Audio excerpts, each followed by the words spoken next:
أعوذ بالله من الشيطان الرجيم. بسم الله الرحمن الرحيم.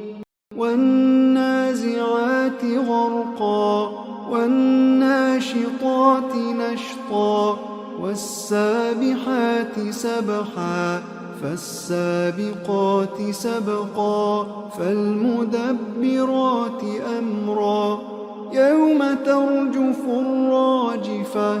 تتبعها الرادفة قلوب يومئذ واجفة أبصارها خاشعة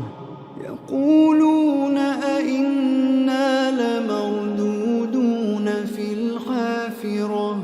أئذا كنا عظاما نخرة قالوا تلك إذا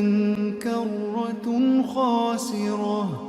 فإنما هي زجرة واحدة فإذا هم بالساهرة هل أتاك حديث موسى إذ ناداه ربه بالواد المقدس طوى اذهب إلى فرعون إنه طغى فقل هل لك إلى أن تزكى وأهديك إلى ربك فتخشى فأراه الآية الكبرى فكذب وعصى ثم أدبر يسعى فحشر فنادى فقال أنا ربكم الأعلى فأخذه الله نكال الآخرة والأولى إن في ذلك لعبرة لمن يخشى أأنتم أشد خلقا أم السماء بناها رفع سمكها فسواها وأغطش ليلها وأخرج ضحاها والأرض بعد ذلك دحاها أخرج منها ماءها ومرعاها والجبال أرساها متاعا لكم ولأنعامكم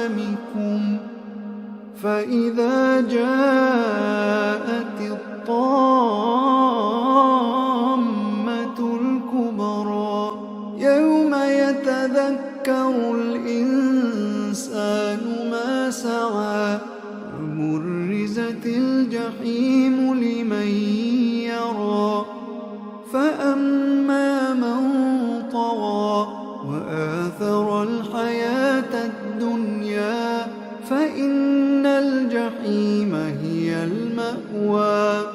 وأما من خاف مقام ربه ونهى النفس عن الهوى فإن الجنة هي المأوى